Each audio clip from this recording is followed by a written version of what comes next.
इसके पैर में ये डांट लगा। काफी जहरीला लगता है ये। चुपते आदमी मर गया। कितना बुरा हुआ है मेरे साथ। पता नहीं सुबह सुबह किसकी शक्ल देख के उठी थी जो ये सब देखना पड़ रहा है। अखबारों में खबर फैल जाएगी, कितनी बदनामी होगी मेरी। आपको अपनी बदनामी की पड़ी है, हैं? और यहाँ पर एक आदमी की जान चली गई है, खून हुआ है उसका, और वो भी आप ही की पार्टी में। समझिए आप, आपकी पार्टी में। जरा एक बात बताइए, क्या आप में से किसी ने भी किसी आदमी को युग के आसपास मंडराते हुए देखा है? हैं? या जी, कौन कर सकता है ये? क्या आपको किसी पर शक है? सर यहाँ जितने लोग आए मुझे सब पर शक है। क्यों? हमने किसी का क्या बिगाड़ा था? मेरे पति को मार डाला। दिया प्लीज कुछ भी मत बोलो, यहाँ सब मेरे मेहमान हैं। मेरे पति की मौत हो गई और तुम्हें अपने मेहमानों की पड़ी है। और जो मेरी पार्टी खराब कर दी उसका क्या? शनाया जी, आपके इस पार्टी में एक आदमी का खून हो गया है। यहाँ पे जो कुछ भी हुआ उसका जिम्मेदार आप भी हैं। सर मैं किस किस की निगरानी करती रहूंगी? यहाँ मैं अपनी पार्टी संभालूं या उस खूनी को ढूंढती रहूं? जैसी करनी वैसी भरनी। पता नहीं लोग क्या क्या करतूते करते हैं बाहर, तो अंजाम तो भुगतना ही पड़ेगा ना। तुम हम पर शक कर रही है सनाया? और जो मेरे लाखों का नुकसान हो गया सिर्फ तुम्हारी वजह से, उसका क्या? बस बस देखिए, आप सब लोग जो यहाँ शनाया जी के पार्टी में आए हैं, आप ये घर छोड़कर कहीं नहीं जा सकते जब तक हम आप लोगों की चेकिंग नहीं पूरी करते, सबकी। और आप सभी लोगों की उंगलियों के निशान लिए जाएंगे। सर, काम करो, घर के बाहर जाके अच्छी तरह से चेक करो, देखो कोई सुराग मिलता है क्या। और बॉडी को भी फोरेंसिक लैब भेजना पड़ेगा। Yes sir. रेडी, लग जाओ काम पर। Yes sir.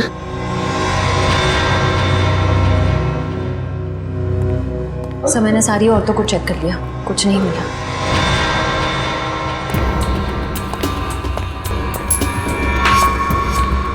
ए मिस्टर, सिक्का जेब में रखिए और इस पे हाथ रखिए। क्यों भाई? अभी तक नींद में थे, हमें तुम्हारी उंगलियों के निशान चाहिए। रखिए हाथ। ओह,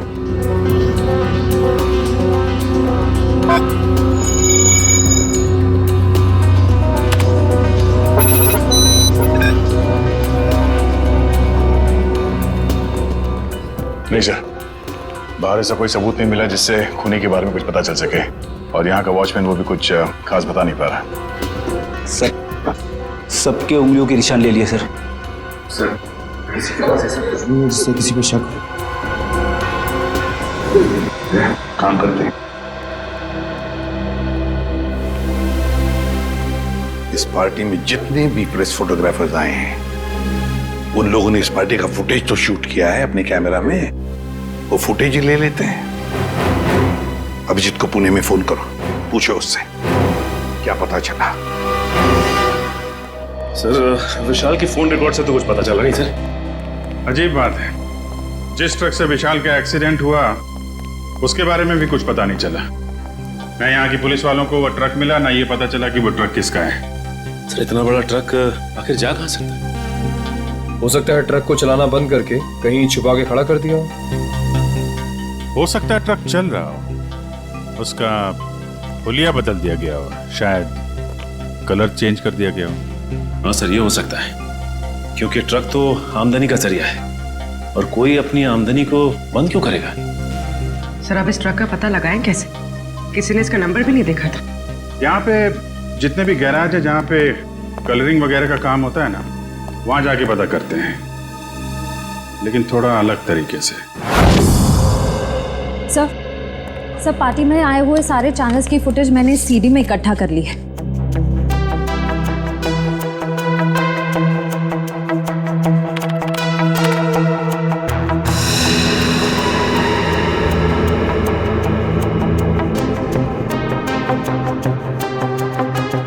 तक तो ऐसा कुछ भी दिख नहीं रहा है जिससे खूनी के बारे में कुछ पता चल सके।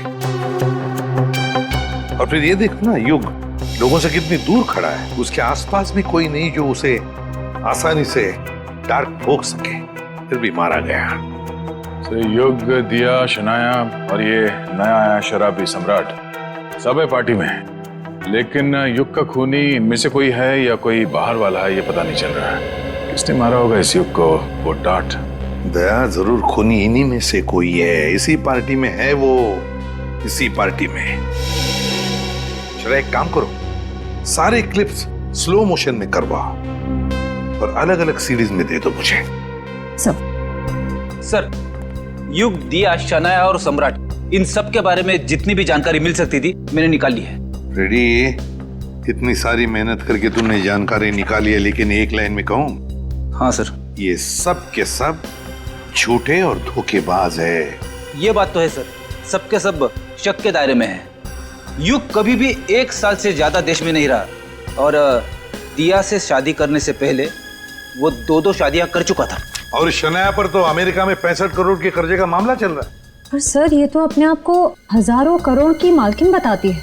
और सर, ये सम्राट तो 1 नंबर का जुआरी और शराबी है। समाज में तो उसे अपने साथ कोई खड़ा नहीं करेगा। ये सारे के सारे बंटी के रिश्तेदार होने का दावा कर रहे हैं ताकि उसकी सारी प्रॉपर्टी हड़प कर सके। और कितना टाइम लगेगा रघु? 4 दिन हो गए गाड़ी को गैराज में खड़े हुए। फटाफट काम करो, नहीं तो गाड़ी मालिक आ जाएगा अभी गाड़ी लेने के लिए और सर पे बैठेगा हमारे।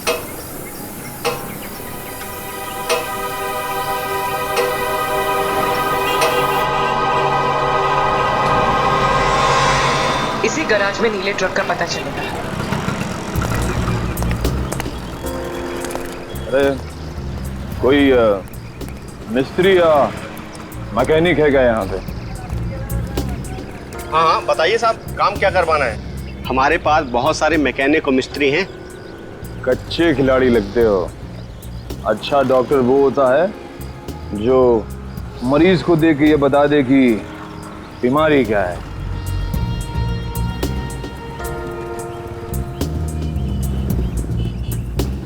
दिख रहा है साहब, लगता है किसी को उड़ाकर आए हैं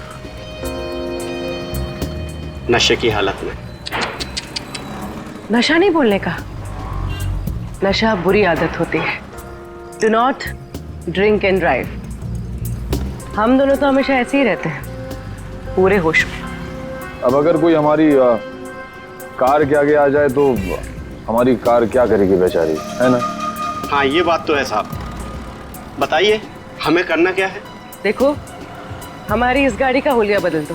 किसी को नहीं पता चलना चाहिए कि आज से पहले ऐसी कार थी, बस।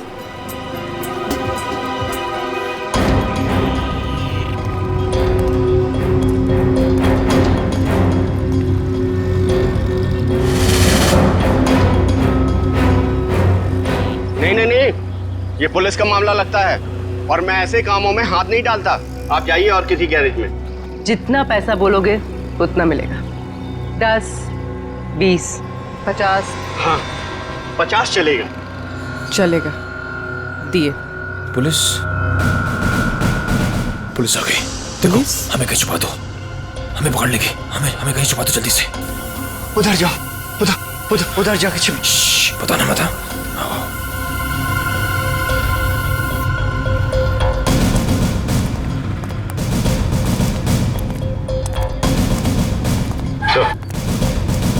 ये रही गाड़ी।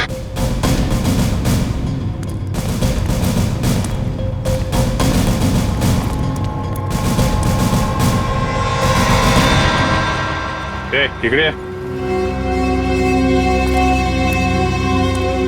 कोणाची गाड़ी है साहब? कौन लेके आया गाड़ी? 2 लोग आए थे साहब। किधर गए वो लोग? बोल, किधर गए? साहब गाड़ी को फुल सर्विसिंग करने के लिए छोड़कर चले गए साहब। वो दोबारा आएगा? जी साहब। तो हम लोगों को बताने का? जी साहब। बोलेगा तो नहीं ना? नहीं साहब। चल, ये तो हमें।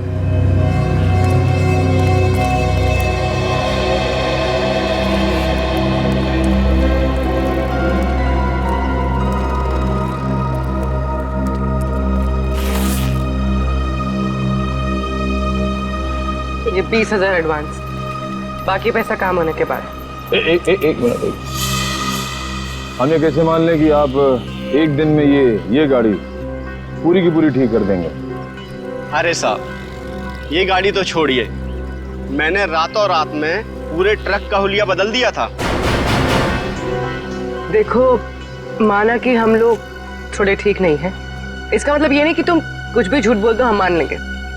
अरे मैम, 3 महीने पहले की बात है, हमारे यहाँ एक नीले रंग का ट्रक आया था और हमने उसे रातों रात लाल कब कर दिया हमें बिल्कुल पता भी नहीं चला। लगता है उसने भी उड़ाया था किसी आदमी को।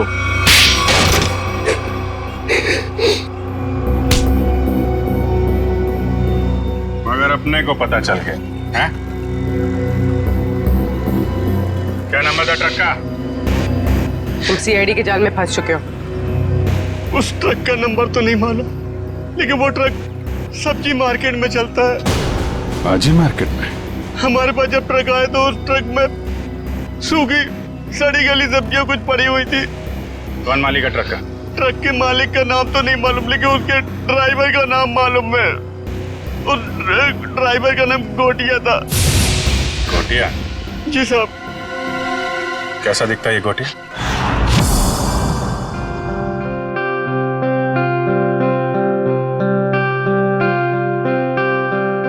$500 करोड़ की प्रॉपर्टी है बंटी की, 500 करोड़ की। लेकिन एक बात अच्छी है कि उसकी जान को किसी से खतरा नहीं है।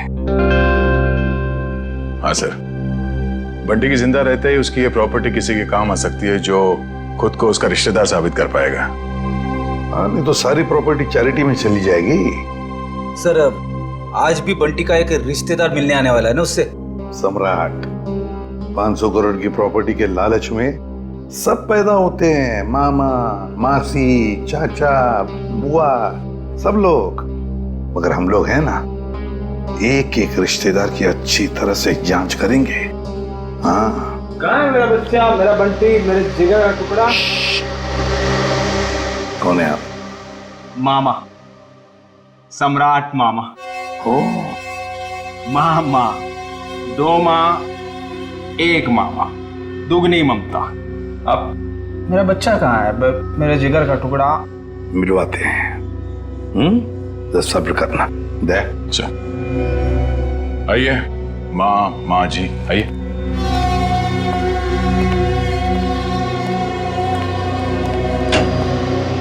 पंकज, ये मामा जी है, सम्राट मामा जी, बंटी के मामा, इनसे बात करना चाहते हैं। अंकल, मुझे किसी से बात नहीं करनी। किसी नहीं हूँ मेरा बच्चा, मैं मामा हूँ तेरा मामा, तू भांजा है मेरा। अब जब छोटा था ना तो पीठ पे बिठा के तुझे घुमाता था और तू बोलता था चमलात मामा, चमलात मामा। अपने चमलात मामा को भूल गया मेरा बच्चा। बताया अंकल।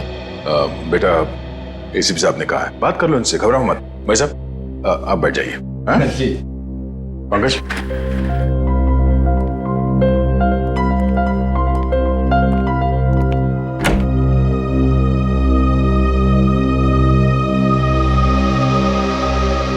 बचपन के रूठने की आदत गई नहीं तेरी। अब पर तू जब बचपन में रूठता था ना तो मैं तुझे चॉकलेट देता था। ये ले तेरी चॉकलेट। आप ये रख लीजिए, मैं चॉकलेट नहीं खाता। बेटा, जब तू छोटा था तो यही चॉकलेट खाता था। खाता हूँगा, पर अभी मैं ये नहीं खाता। कोई बात नहीं, रख ले। जब तू मेरे साथ जाएगा ना तो तुझे वही चॉकलेट दूंगा जो तू अब खाता है। चल, अब मामा को एक मीठी सी प्यारी सी किसी दे दे। चल, कम। आप अपनी आगे खोल लीजिए, ये सब मेरे को अच्छा नहीं लगता। भूल गया, शर्म आ रही है तुझे। कोई बात नहीं, मैं सब याद दिलवा दूंगा। जब तू बचपन में मुझे ऐसे किसी नहीं देता था ना तो मामा ऐसे पकड़ के किसी ले लेते थे। Please please. लगता है बंटी खुश नहीं है इस सम्राट मामा से मिलकर। तो वैसे भी टाइम हो गया है, इसे भगाते हैं। नहीं आपका भांजा, कोई और होगा। सम्राट मामा, उठिए। तो साहब, मैं बच्चे को कब ले जा सकता? बाकी और भी रिश्तेदार आने वाले हैं, वो भी दावा कर रहे हैं बंटी के रिश्तेदार होने का। उन सब की जांच करने के बाद हम आपको बता देंगे, ठीक है? सब नकली है साहब, मैं असली मामा हूँ। आप अच्छे से तसल्ली कर लीजिए साहब। बिल्कुल मामा जी, एक बार तसल्ली हो जाए तो आपको खबर कर देंगे, ठीक है? ठीक है मेरा बच्चा, चिंता मत कर, जल्दी आएगा मामा लेने।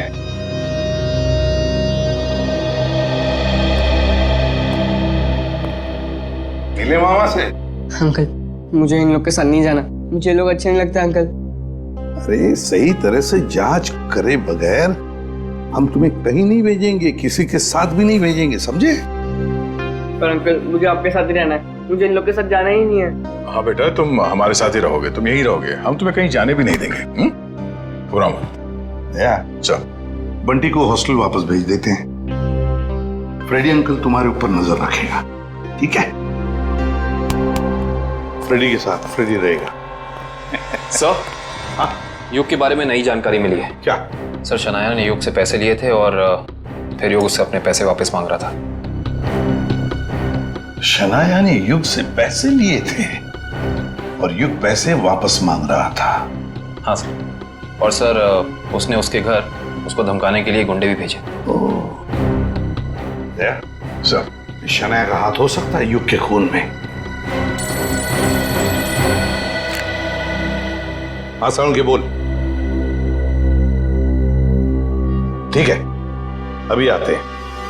Bullseye, bullseye. अबे बुलसाई के बच्चे, बॉडी एग्जामिन करने के बगैर तू डार्ट्स खेल रहा है? हाँ, क्योंकि डार्ट के ही खेल खेल में किसी ने इस बेचारे को मार दिया।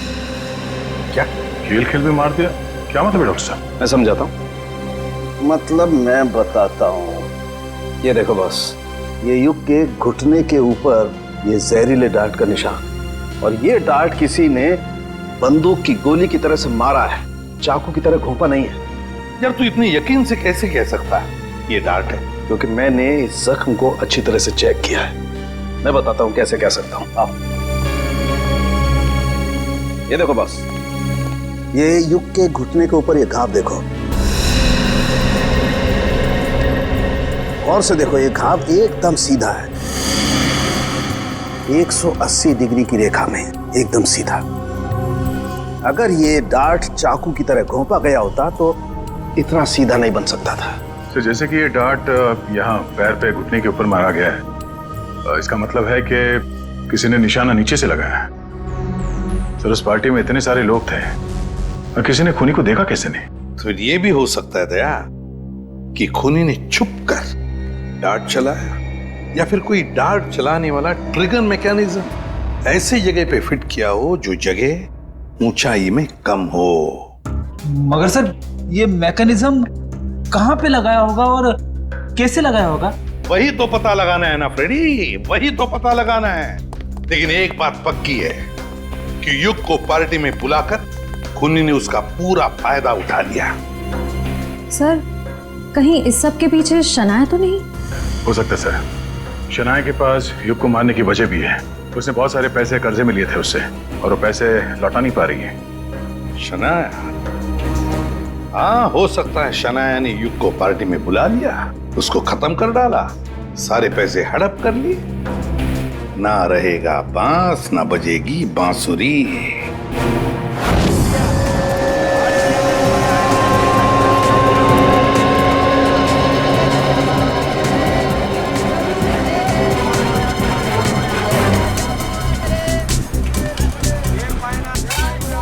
अरे सुनो।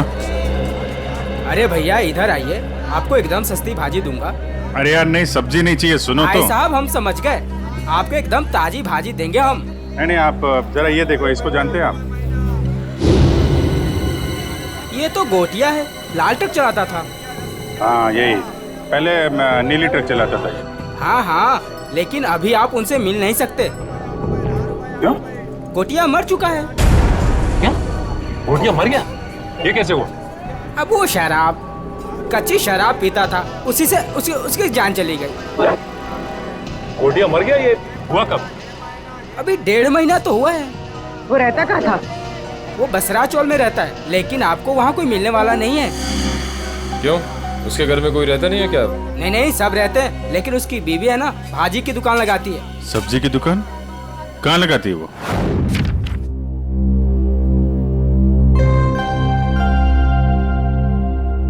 राहुल, क्या बात है? तू इतना चुपचाप क्यों है? कुछ नहीं। रुक, मैं पता लगाता हूँ क्या बात है। 1 2 3। पता चल गया। तुम तो एकदम सीआईडी अंकल्स की तरह बर्ताव कर रहे हो। क्या करूँ, कभी कभी सोचता हूँ कि बड़े होके एक सीआईडी अंकल ही बन जाऊँ। अच्छा तो बता, तेरे बारे में क्या पता किया? वो मैं तुझे बाद में बताऊंगा। पहले तू बता कि तेरी परेशानी क्या है। बंटी, वो ना, मुझे मेरे पापा की बहुत याद आती है। मैं समझ गया था, पर राहुल तू चिंता मत कर। सीआईडी अंकल आ गए हैं ना, अब तेरे पापा को गायब करने वाले लोगों को पकड़ेंगे और उन्हें जेल में डाल देंगे। सच? मैंने आज तक कभी तुझसे झूठ बोला है क्या? बिल्कुल नहीं। चल अब खुश हो जा। राहुल, तुझे पता है जब मैं बड़ा होकर सीआईडी अंकल बनूंगा ना, तो गुनहगारों को कैसे सजा दूंगा? कैसे? गुदगुदा के। उन्हें इतना गुदगुदाऊंगा कि वो लोग परेशान होकर सच बोल देंगे। ये तो अच्छी बात है। तो चल देख कर आते हैं सीआईडी अंकल्स क्या कर रहे हैं। तो चल। मैं अकेली हो गई साहब। गोटिया मुझे छोड़कर चला गया। आप लोगों ने उसकी याद दिला दी। देखिए, एक केस के सिलसिले में पूछताछ करनी थी, इसलिए हमें आपसे पूछना पड़ा। हम आपका दर्द समझ सकते हैं। अब ठीक कह रहे हो मैडम जी, एक औरत ही औरत का दुख समझ सकती है। गोटिया ने नहीं समझा साहब। पता नहीं क्यों उसने उस कंस्ट्रक्शन कंपनी के लिए काम किया, देसी दारू पिया और इस दुनिया से चल बसा। एक मिनट, ये गोटिया सब्जी की डिलीवरी वाली ट्रक के अलावा कहीं और भी ट्रक चलाता था? हो साहेब, गोटिया सरकारी ड्राइवर था आणि बिल्डिंग बनाने वाले और ठेकेदार होते हैं ना, उनको सीमेंट पहुंचाता था आणि थोड़े पैसे ज्यादा के लिए कंस्ट्रक्शन कंपनी में काम भी करता था। हो साहेब, कितनी महंगाई है, काम तो करना ही पड़ेगा। आणि ये कंपनी में काम करके तो बहुत फायदा भी हुआ, बहुत पैसा मिला साहब। उसी पैसे से तो मैंने दुकान डाला है। ज्यादा कमाई हुई, कहीं कोई गलत काम तो नहीं किया उसने? मला पण वाटलं होता काहीतरी गलत किया है उसने। बीच में बहुत टेंशन में रहता था आणि दारू भी बहुत पीता था। टेंशन में था? तुमने पूछा नहीं क्यों? मैंने पूछा था साहब, पर उसने बताया नहीं। उन लोगों ने उसको कुछ तो करने को कहा था। कौन सी कंपनी के लिए काम कर रहा था? मालूम माहिती नहीं साहब, मैं पेपर देती है, तुम ही देख लो। ये है साहब, shine brick construction company private limited, Pune. Sir इसी कंपनी में तो विशाल भी काम करता था। अच्छा, वो छाता यहां पे रखा गया था जिस पे डार्ट लगा हुआ था, यहां पे।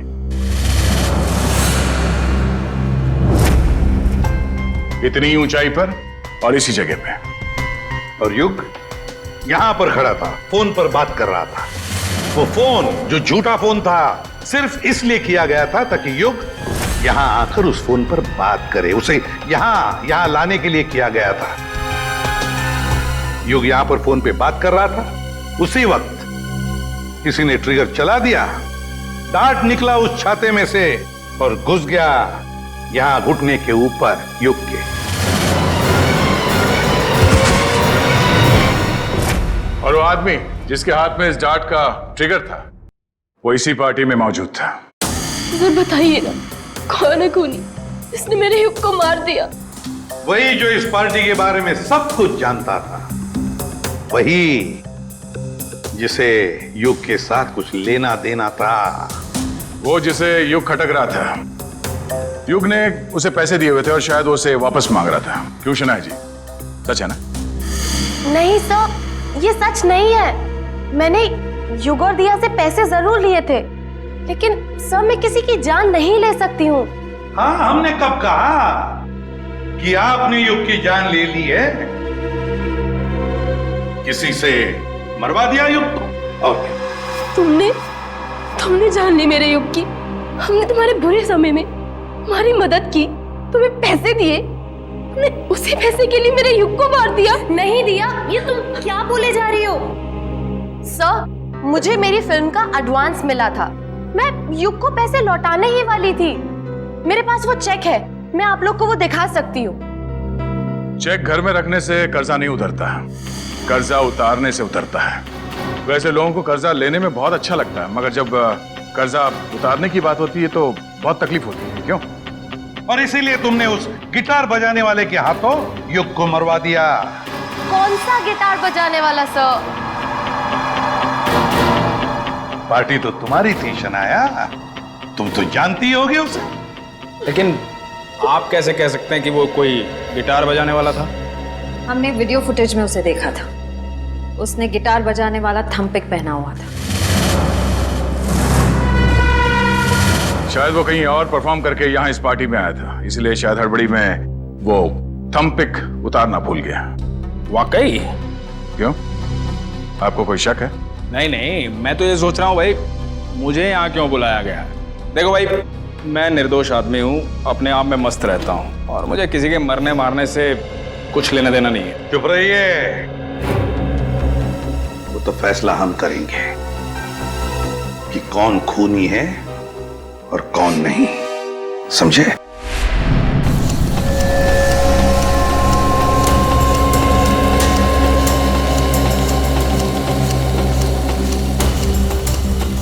सर 2 घंटे हो गए इस मिल में इंतजार करते करते, अब तक तो उसका मालिक नजर नहीं आया। कब तक इंतजार करते रहेंगे? जब तक उससे मिल नहीं लेते। अच्छा, आ गई सर। मेरा नाम कियाना है, ये मेरा ही ऑफिस है। कियाना जी, आप यहाँ? अरे सर, आप कुछ पता चला विशाल के खूनी का? जी हाँ, उसका खून आपके यहाँ काम करने वाले एक ड्राइवर गोटिया ने किया है। गोटिया? मैं इस नाम के किसी आदमी को नहीं जानती। खैर, आपने उसे गिरफ्तार किया? जी नहीं, क्योंकि गोटिया अब इस दुनिया में नहीं। ओह, अफसोस। तब तो अब कुछ नहीं हो सकता। अब तो आपको ये केस बंद करना पड़ेगा, नहीं? जी नहीं, केस तो बंद नहीं होगा, क्योंकि हमें लगता है कि गोटिया को भी किसी और ने मारा है। सर, आप लोगों का तो काम है शक करना, नहीं? आपको भी मालूम है, है? देखिए ना कैसा संयोग है। विशाल आपकी कंपनी में काम करता था, उसे गोटिया ने मारा, और गोटिया भी आपकी कंपनी के लिए काम करता था, और वो भी मारा गया। अच्छा आदमी था विशाल, पर गोटिया इस नाम के किसी आदमी को मैं नहीं जानती। सर, मेरी कंपनी में काफ़ी लोग काम करते हैं, अब सबका नाम और चेहरा याद रखना काफ़ी मुश्किल है मेरे लिए। ये बात तो है। खैर, उसके मरने की खबर तो मिली होगी आपको। इतनी फुर्सत नहीं है मेरे पास ऑफिसर, पर हाँ, मेरी कंपनी के कंस्ट्रक्शन डिपार्टमेंट को वीर नाम का आदमी देखता था, शायद उसे कुछ मालूम हो। वीर?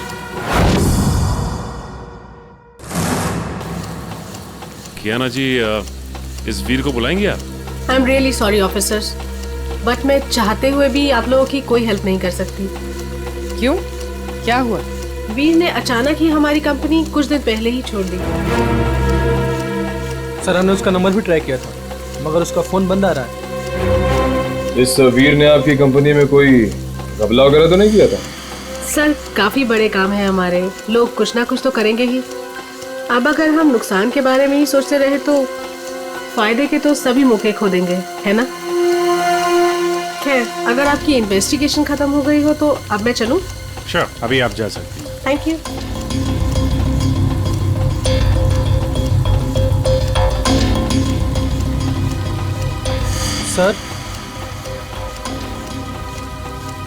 सर, एक जरूरी बात बतानी है आपको। हाँ, बताओ।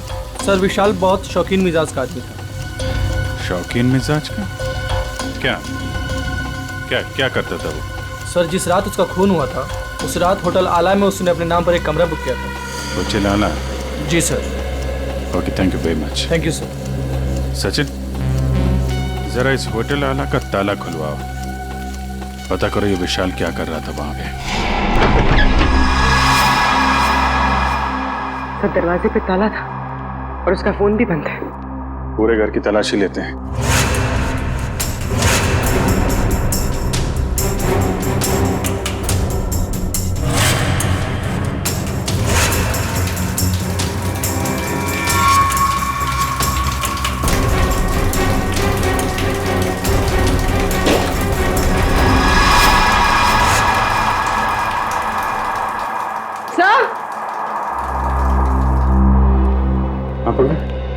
सर, घर में सूटकेस वगैरह कुछ मिला नहीं था। लगता है पूरी तैयारी के साथ भाग गया। ये युग का खून किसने किया होगा? बताता हूँ पंकज, बताता हूँ। अरे थोड़ा इंतजार करो। बड़ा फैसला सुनाने के लिए बड़े दिमाग की जरूरत पड़ती है। कुछ खास तरीके का तुक्का इस्तेमाल करना पड़ता है। मैं वो तुक्का अपने बड़े दिमाग से निकाल रहा हूँ। बड़ा दिमाग? अच्छा सर, ये बड़ा दिमाग हम सबके पास होता है कि सिर्फ आप ही के पास है? अरे सबके पास होता है, मगर सबको पता नहीं चलता। कुछ लोगों का बड़ा दिमाग बचपन में ही खुल जाता है, जैसे कि एसीपी साहब का, मेरा, अभिजीत सर का, दया सर का। कुछ लोगों का बड़ा दिमाग बुढ़ापे तक नहीं खुलता। मगर सर ये बड़ा दिमाग क्या है, मेरी तो समझ में ही नहीं आया। तू चिंता मत कर पंकज, कुछ लोगों का बड़ा दिमाग शादी के बाद भी खुलता है। ओह, तो मुझे शादी कर लेनी चाहिए, मगर किसके साथ? अरे यार, ऐसी छोटी मोटी बातों पे डिस्कस मत कर, पहले हमें खूनी को पकड़ना है। चलो खूनी को पकड़ना।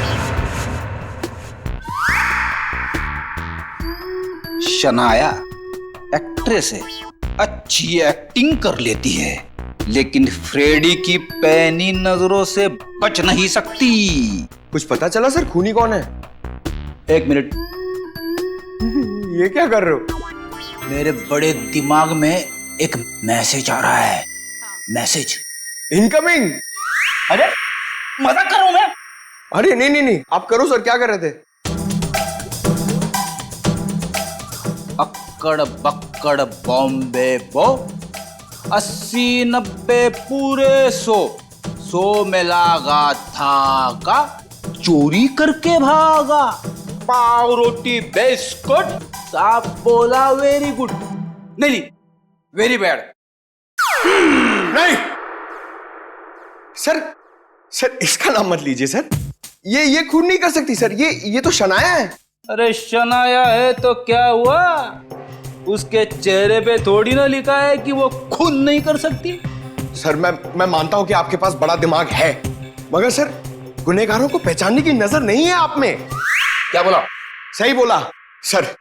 सर सोचिए सर, उसका चेहरा याद कीजिए, वो कितनी खूबसूरत है, कितनी मासूम, कितनी भोली, कितनी प्यारी है सर वो किसी का खून कैसे कर सकती है?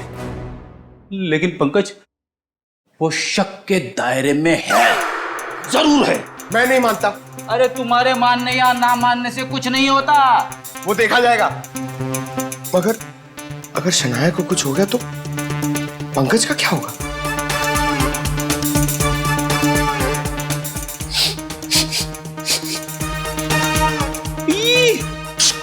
क्या हुआ सर?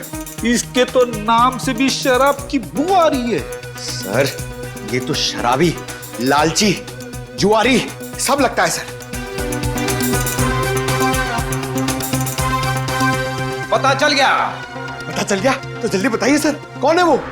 शनाया। शनाया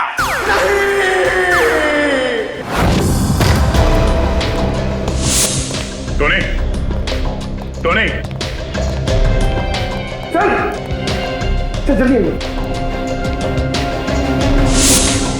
तुम मर गया।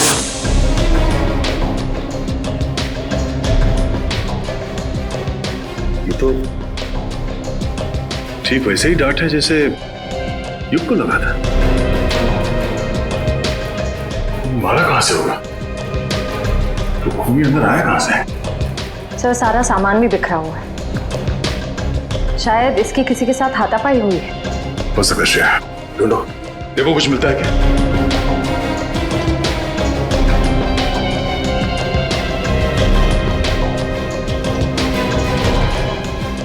सर आशय, सर ये देखिए। ओह, तो इस माइक में छुपा रखा था वो डार्ट। टोनी ने ये माइक शायद अपने मुंह के पास लाया होगा और वो डार्ट यहाँ माइक से निकलकर उसके गले में फंस गया और मारा गया। सर ये सब किसने किया होगा? वही जिसे डर था कि हम इस टोनी के जरिए युग के खूनी तक पहुंच जाएंगे। सर क्या हुआ? यहाँ पे कुछ है। क्या है? अब पहले मुझे बाहर निकालो, फिर दिखाऊंगा।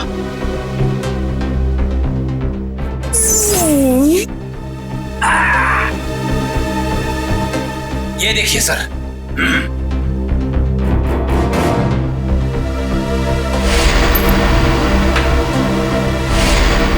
सम्राट? हाँ सर, सम्राट मामा। पता करो इस वक्त ये कॉइन उछालने वाला कहाँ है?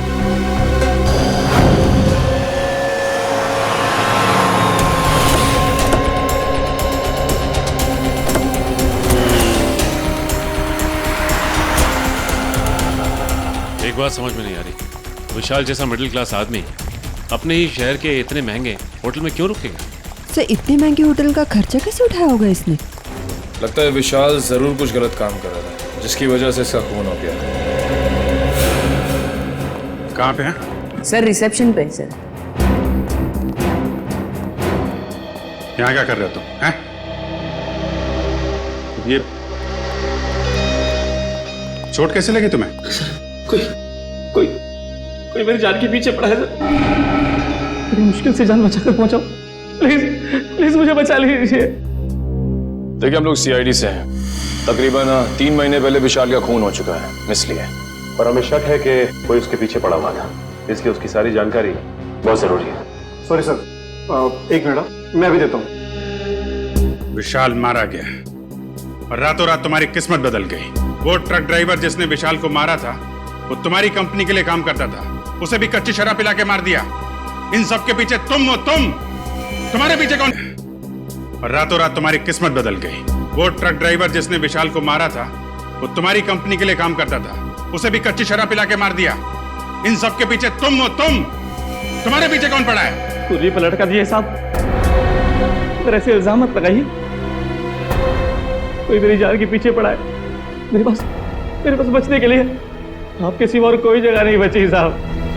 अगर आप लोग सुरक्षा नहीं देंगे तो मैं तो बेमौत मर जाऊंगा सर, बेमौत मर जाऊंगा मैं साहब। घर छोड़कर भाग गए और जब कहीं छुपने की जगह नहीं मिली तो नाटक कर रहे हो? नाटक नहीं है ये, नाटक नहीं है ये। अरे मैं तो खुद ही किस्मत कमा रहा हूँ। आप ही लोग मेरी मदद कर सकते हैं, प्लीज मुझे बचा लीजिए।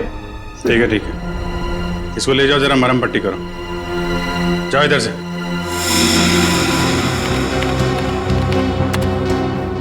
सर ये रहा।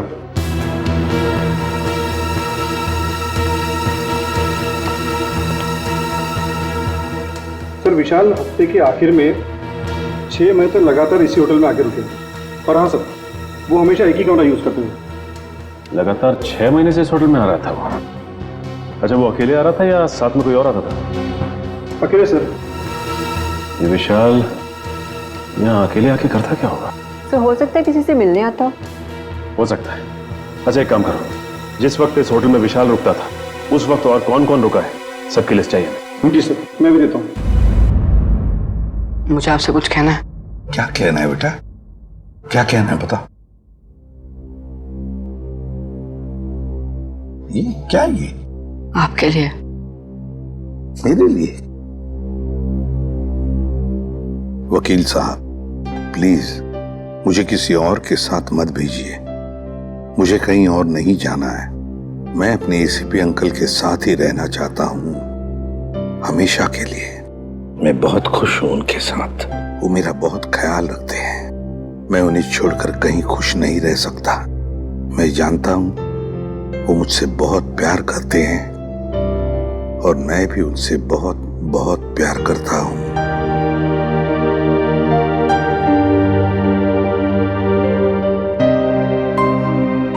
ये बेटा? हाँ अंकल, मैं आप ही के साथ रहना चाहता हूँ। मुझे कहीं नहीं जाना। मुझे आपके साथ बहुत अच्छा लगता है अंकल। मुझे भी तुम्हारे साथ रहना बहुत अच्छा लगता है बंटी। मैं भी तुमसे बहुत प्यार करता हूँ। लेकिन बेटा, हमारे देश के कोई कायदे कानून होते हैं, उन्हें मानना पड़ता है। पर अंकल रहना तो मुझे है ना, तो मेरी भी तो मर्जी होनी चाहिए ना। और मेरा दिल कहता है कि मैं आपके साथ ही रहूं। मेरा भी दिल वही कहता है। लेकिन अगर तुम्हें कहीं भेजना है तो मैं तुम्हें किसी ऐसे वैसी जगह नहीं भेजूंगा जहां पर तुम्हें तकलीफ होगी। मगर हाँ, अगर कोई आए और कहे और साबित करे कि वो तुम्हारा रिश्तेदार है और वो तुम पर अपना अधिकार रखना चाहता है, तो ही मैं तुम्हें उसके साथ भेजूंगा। और अगर मुझे पूरा यकीन हो तो अंकल आप किसी पे यकीन ही मत करना। ऐसे नहीं होता बेटा, ऐसे नहीं होता। जाना तो पड़ेगा ही, लेकिन एक बात याद रखना, मेरी नजर तुम पर हमेशा लगी रहेगी, हमेशा। मैं तुमसे कांटेक्ट में रहूंगा और दूर से मैं तुम्हारा ध्यान भी रखूंगा, क्योंकि मैं तुमसे बहुत प्यार करता हूं। जी साहब। तुम कौन हो? साहब मेरा नाम रंगा है। मैट्रन मैडम ने मुझे आपसे मिलने के लिए बोला था। दरअसल मुझे यहाँ बच्चों की देखभाल के लिए रखा गया है। देखो रंगा, ये बंटी, ये मेरा बच्चा है, इसका ख्याल रखना अच्छी तरह से। जी साहब। और बाकी सभी बच्चों पर भी। हाँ जी, वो तो रखता ही हूँ। जाओ तो, चलो अब सो जाओ, बहुत देर हो चुकी है। आराम से। ओके, चलो बाय बाय।